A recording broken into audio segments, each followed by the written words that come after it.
Welcome to Market Talk Weekly, discussing sales and marketing techniques to help you compete in the real estate market.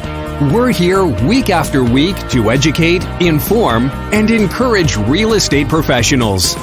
And now, here's your host, real estate broker, instructor, and coach, Bryon Roth.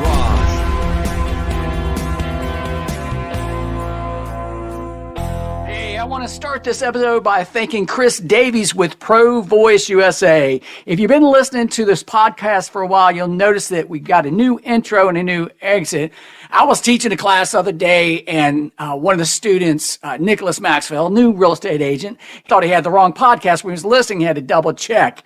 It is Market Talk Weekly, new year, new introduction. We actually have a new cover picture, a new logo.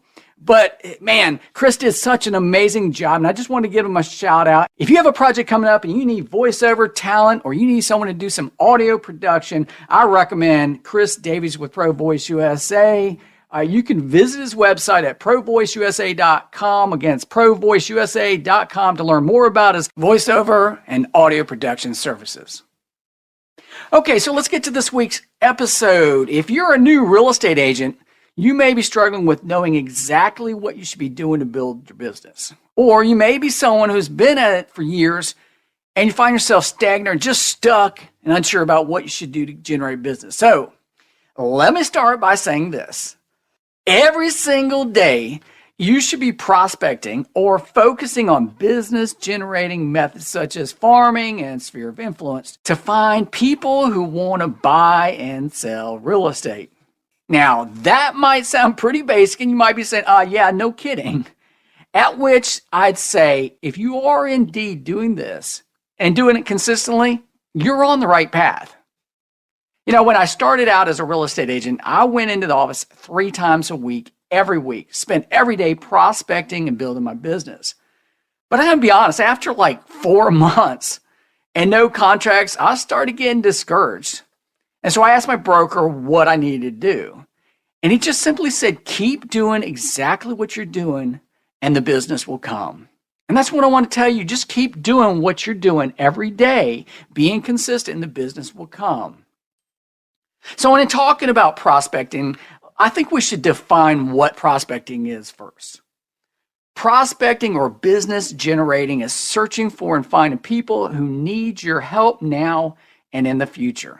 These are people who are prospective buyers and sellers, and they are your prospect. Prospecting is the single most important use of your time. Between 50 and 65% of your time should be spent on business generating or prospecting activities. I know it sounds like a lot, but it's that important.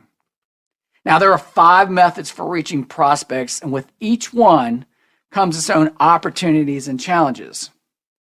So those 5 are social networking, email, direct mail, phone calls, and face-to-face.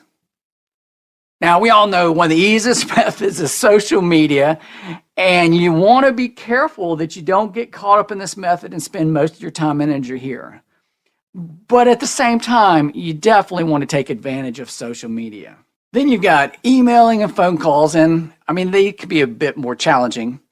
You may have challenges just getting the email address. When you do send email, you just have to cross your fingers and just hope the recipient opens the emails.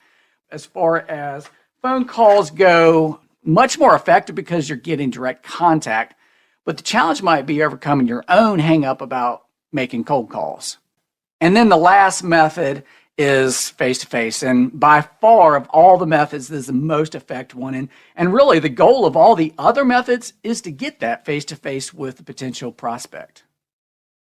So those are the methods, and each of those 5 methods fall into 2 categories, and those categories are passive or active prospecting. So I'm going to break that down for you a little bit too. Passive prospecting is promoting yourself and your service in such a way that enables the prospect to contact you. And so an example of that is like when you send out a postcard mailer. You send the mailer out, you do all the work, and then you just sit back and you have to wait for the prospect to respond.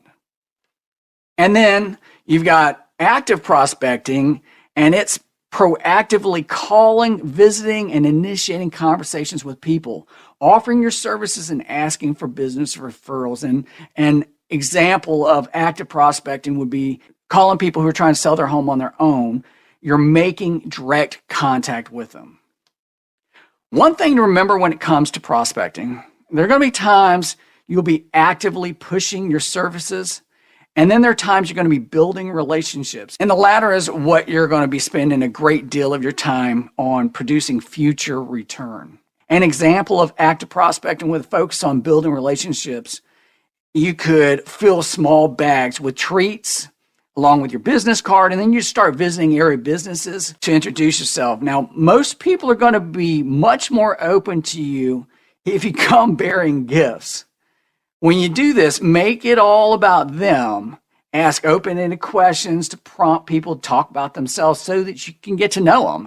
And that's the main thing, that you're just trying to open up the door of communication so that you can start to build a relationship, start to build trust with them. Don't even worry about talking about real estate or asking for referrals. Just focus on building relationships. You'll want to use both active and passive prospecting techniques throughout your career. But the more you actively prospect, the better you're going to be.